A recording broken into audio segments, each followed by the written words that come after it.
Mariah was just a Christmas freak. She loves Christmas. She was very, very, very, just like a little girl when it comes to passionate about the holiday and the festivities, all of that stuff. So she invited me, her and Tommy, her husband, and they were renting a house, I think, at that time. And we were all in this writing stage first. We were always together writing songs, and then after we wrote for 6 months or whatever, she'd pick all the favorite ones, and then we'd start kind of recording the recording process. So in this particular time and place, as I remember it, we wanted to have a bunch of different covers of Christmas songs, and we wanted to write some originals. So I kind of go, well, Mariah, there's like three categories of Christmas music. There's the fun, the kids, Jingle Bells, Frosty the Snowman, all that crap. Then there's this sort of like a romantic area of Christmas songs, I'll be home for Christmas, all this like, World War II stuff. And then there's this religious batch of Christmas, Hark the Herald Angels Sing, Joy to the World, all that shit.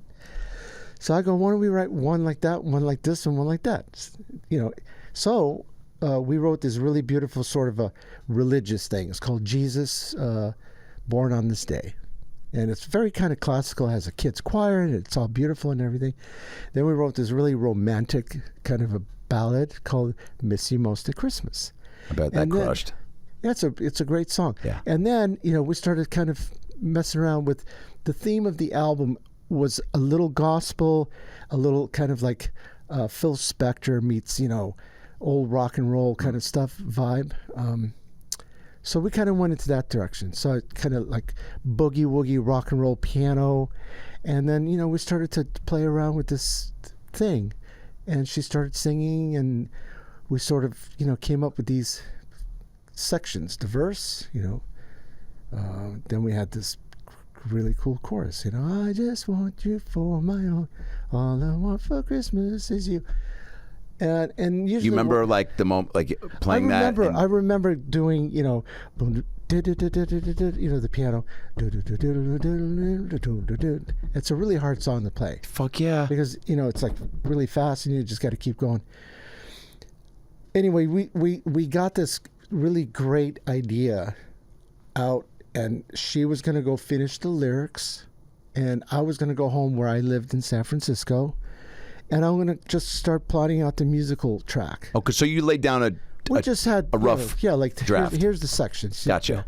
Didn't even have an intro or anything yet. And she's just kind of singing some words and then like some melodies. Some melodies, some cool things. Yeah. And we got like most of the direction kind of done. Because I'm always curious if there's like somewhere out there, like for her, just as she's trying to find the lyrics, singing like a. Well, she says nowadays, when she tells the story of how we wrote the song, she said that she has carried since her childhood some of this "All I Want for Christmas Is You" melody and lyrics. I don't remember it that way. Wow. I remember it being in the moment. We kind of were in the moment. Sure. She didn't go, "Hey man, I have this really old idea," which you feel like would be the appropriate time. And it kind of goes like this, Walter. Can you play that for a second? Okay, so this is my old nothing. No, it's like none of that. Like we just created it right there and then. Yeah. So 3 original songs. So I went home and I started messing around. So I actually came up with this rubato. I don't want a lot for Christmas.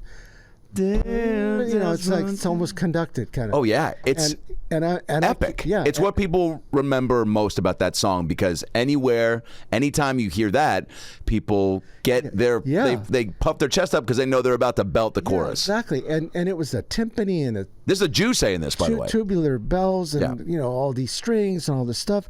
You built all that out at home. I built it all out, and I sort of didn't even know if she was going to like this whole rubato intro, and then it stops. All I want for Christmas is... And then I go... And then the whole thing takes off. So she liked the track. Wow. I went to New York, and it was just me on the track. There's only one person playing everything, me. And then she sang with her girls all the vocals. And we were in New York doing that. And the thing is, she liked everything, and it just became... It wasn't like in our heads at any time that this was going to become what it would become. I thought Miss You Most at Christmas was going to be the big song because it was this Mariah ballad. And lo and behold, the first year that it came out, it didn't go.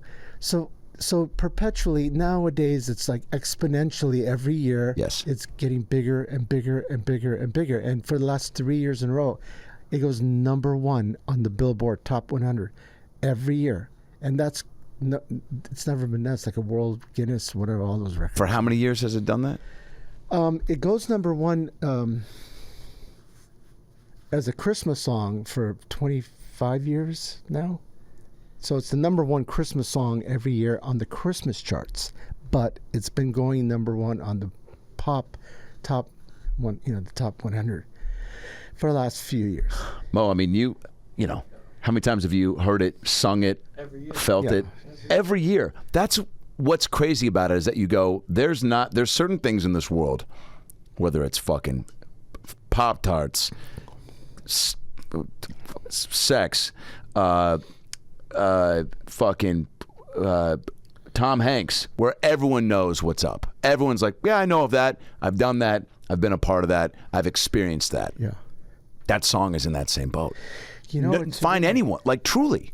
It's really strange. I mean, I get to talk, I get to tell the story. I get to be in this one of 2 people on Earth's place. Like, and, you know, my kids, my grandkids, my wife, Katie, my parents, all of our friends. There's this thing that happened in my life that we're all, like, greatly, you know, we benefit. Yeah, it makes a lot of money. Yeah. Half of it goes to, you know, my family over there, you know. That's really sweet. So there's a lot of wonderful things that have become, you know, at least so I'm very grateful for that. I'm still laughing at how fun that was. Hey guys, Adam Ray here for the About Last Night podcast. Hope you enjoyed that little ALN highlight, that little freebie tidbit. If you want to see more highlights, clips, animations, and episodes, click right there. Click right there and get all the free ALN goodies your heart can muster. And of course, subscribe to the show by clicking the ALN logo right there. Do that. It's easy. See you next time. Peace.